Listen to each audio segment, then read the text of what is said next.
En este capítulo vamos a hablar de la política del siglo XVIII, los tipos de gobiernos que había en Europa y los dos ejemplos que tuvieron a seguir, Estados Unidos y Gran Bretaña. Empezamos con los tipos de gobierno existentes en Europa. Ordenados de mayor a menor autoritarismo estarían la monarquía absoluta, la ilustrada, la parlamentaria y la república. La primera también es conocida como monarquía absoluta del derecho divino, y el origen son las monarquías autoritarias del final de la Edad Media. En ellas el rey tiene el poder absoluto y no existe división de poderes. Además, por si fuera poco, aunque la administración de la justicia puede tener una cierta autonomía, realmente el monarca es el que decide todo, y todo depende absolutamente de él. Un ejemplo muy claro de esta monarquía absoluta fue el rey Luis XIV de Francia, que era más conocido como el Rey Sol.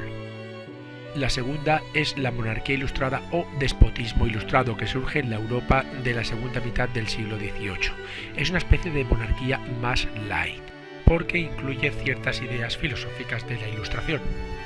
Hay que tener en cuenta que los filósofos de la época criticaban la política y la sociedad de la misma, pero lo que querían era que los cambios se dieran suavemente, no por la vía revolucionaria. Ejemplos de monarcas ilustrados estarían Carlos III de España, Catalina de Rusia, Gustavo III de Suecia, José I de Portugal, María Teresa I de Austria, Federico II de Prusia y Luis XIV de Francia, por citar a algunos. En tercer lugar tenemos la monarquía parlamentaria, en el que el rey tiene unos poderes limitados, puesto que el poder lo ejerce el Parlamento. El rey ejerce la función de jefe de Estado bajo el control siempre del poder legislativo, que es el Parlamento, y del poder ejecutivo, que es el gobierno. Es decir, que el rey reina, pero no gobierna. Las normas y las decisiones las toma siempre el Parlamento. Un ejemplo de monarquía parlamentaria sería la de Guillermo III de Inglaterra. Y la última es la república, con más de 1000 años de historia, puesto que la inventaron los romanos. En ellas la máxima autoridad no es un monarca, sino un presidente. Luego hay diferentes tipos de repúblicas dependiendo de la mayor o menor grado de democracia. Claros ejemplos serían los de Suiza, las Provincias Unidas, es decir, Holanda, Génova o Venecia. En estos países, la burguesía enriquecida por el comercio de ultramar era la que tenía realmente el poder y gobernaba de facto.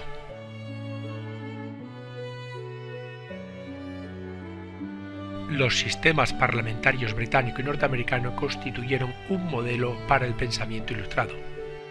En el siglo XVIII, Gran Bretaña había limitado el poder real y reforzado el del Parlamento. El proceso fue el siguiente. Desde la Edad Media en Inglaterra el poder real estaba limitado por las dos cámaras del Parlamento, la de los nobles y clérigos, es decir, los lores, y la de los burgueses, o representantes de las ciudades, es decir, los comunes. Los monarcas necesitaban su autorización para aprobar los impuestos o para declarar la guerra. En el siglo XVII la dinastía Estuardo quiso gobernar sin el Parlamento y detuvo y ajustició a sus oponentes. Estos hechos enfrentaron a los defensores del Parlamento y a los de la monarquía, y desencadenó dos episodios. Carlos I fue ajusticiado y se proclamó la República dirigida por Oliver Cromwell. En 1660 se restablece la monarquía y Carlos II acepta el control parlamentario. Y en el 79 se aprueban el Habeas Corpus, que es un texto que garantizaba las libertades individuales e impedía al rey toda detención arbitraria. Ya finalmente en el 89 la política absolutista de Jacobo II y su fe católica provocaron una segunda revolución. El Parlamento ofreció la corona al príncipe holandés Guillermo de Orange, que era protestante y estaba dispuesto a jurar la Declaración de Derechos, la Bill of Rights, que limitaba los poderes del monarca y sometía algunas de sus decisiones al Parlamento. En el siglo XVIII toda una serie de medidas necesitaron las atribuciones del Parlamento al del rey. Esto asentó el principio de separación de poderes. La elaboración de las leyes quedó en manos del Parlamento y el poder judicial era independiente del gobierno, aunque el monarca dirigía el ejecutivo y conservaba muchas de sus atribuciones. Sin embargo, solo una minoría, los grandes propietarios agrarios y burgueses, tenían derecho a votar, mientras que los habitantes de las colonias no estaban representados en el Parlamento y la esclavitud continuaba siendo aceptada. Precisamente este sistema parlamentario británico fue el que tomó como ejemplo Voltaire. Las 13 colonias británicas establecidas en la costa este de América del Norte protagonizaron en el siglo XVIII la primera insurrección colonial contra una metrópoli y puede considerarse como el primer ejemplo de gobierno fundado sobre los principios de igualdad y libertad. Los colonos americanos estaban descontentos con una metrópoli que no les permitía enviar representantes al Parlamento y les imponía un monopolio comercial así como fuertes impuestos. La decisión británica de otorgar el monopolio de la venta del té a una compañía inglesa provocó en Boston en el 1773 la revuelta del té, que inició el conflicto armado. El rey Jorge III envió al ejército a sofocar la rebelión.